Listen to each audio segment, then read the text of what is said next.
자, 유상증자 시 이제 취득을 하는데요. 유상증자할 때 제일 중요한 거, 이때 우리 증여세 문제가 나올 수가 있어요. 그러니까 자본 거래를 많이 해봤냐 안 했냐는 이 내용을 아냐 모르냐에서 갈리는 것 같아요. 제가 볼 때. 불균등 저가 고가 증자할 때 증여 이슈가 있습니다. 책에서 제일 어려운 부분이죠. 일단은 시가대로 증자하면 아무 문제 없어요.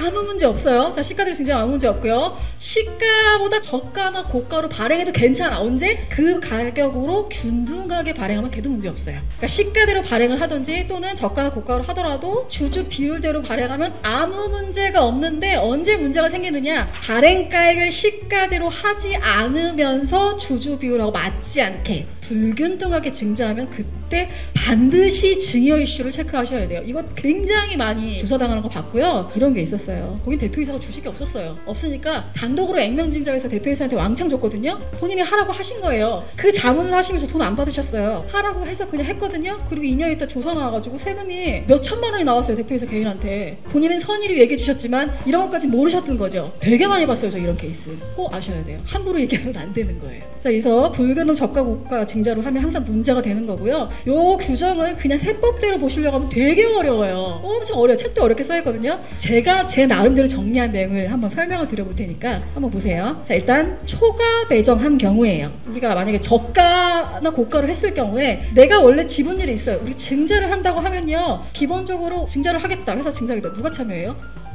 누가 참여해요? 원래 주주가 참여할 권한이 있는 거예요. 제3자 배정은 그거를 넘어서 스페셜하게 받는 거고요. 기본 컨셉은 원래 주주 내한테 권리가 있는 거고요. 내가 포기를 해야지만 딴 사람한테 가는 거잖아요. 그래서 이게 내 지분율보다 초과로 배정받는 경우가 있고요. 내가 증자 참여 안 하겠어. 그럼 회사가 그 주식을 그냥 실권 처리하는 경우도 있어요. 다시 안 주고. 두 가지 케이스를 보셔야 되거든요. 그래서 초과 배정하는 경우에는 실권주를 재배정하거나 또는 증자 주식을 제3자한테 배정하거나, 전혀 주주가 아닌 사람한테도 증자 참여를 할 수 있어요. 그걸 제3자 배정이라고 하거든요. 얘는 원래 권한이 없는데 받았으니까 요것도 초과 배정이라고 해요. 이렇게 받거나, 또는 나가 원래 주주인데 나는 10%밖에 권한이 없는데 내가 20% 증자를 받았거나, 이런 경우 얘기하는 거예요. 이랬을 때 저가 발행이라면 누가 이득을 본 걸까 이거죠. 시가보다 싸게 살 수 있는 증자 기회. 근데 나는 권한이 없는데 나보다 많이 받았어. 그러면 당연히 산 사람이 이득을 본 거겠죠. 상식적으로. 그렇게 보셔야 돼요. 자, 내가 저가 발행했다고 하면 산 사람이 이득을 본 거고요. 고가 발행이라고 하면 시가보다 비싸게 산 거잖아요.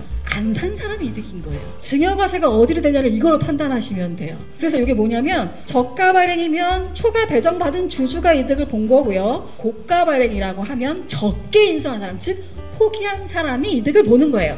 주식을 직접 인수하거나 또는 포기함으로써 얻는 이익, 이런 거를 우리가 직접적인 이익이라고 하고요. 그 다음 실권 처리하는 경우도 있어요. 추가 배정 안 하고 그냥 없애버리는 경우도 있거든요. 자, 이런 경우에는 역시 저가 발행이라고 하면 인수한 사람이 간접적으로 이득을 보게 돼요. 나는 내 지분율대로 인수했지만 상대방이 포기해가지고 지분율이 내가 상대적으로 올라가 버리거든요. 내가 초과로 배정받지는 않았지만 이렇게 간접적으로 이득을 보게 돼요. 역시 고가 발행이라고 하면 얘도 여전히 포기한 사람의 이득을 보는 건데, 얘는 초과 배정하고 다른 게, 초과 배정은 내가 뭔가 직접 더 많이 돈 주고 산 거잖아요. 내가 직접적으로 이득을 본 거거든요. 얘는 내가 초과로 배정받은 건 아닌데 제가 포기해서 내 지분율이 그냥 올라간 거잖아요. 간접 이득이에요. 이게 나중에 증여세 계산할 때 식이 다르거든요. 직접 이익이냐 간접 이익이냐 계산식이 달라서 제가 구분해 놓은 거예요. 그래서 표를 요약을 하면 이렇게 됩니다.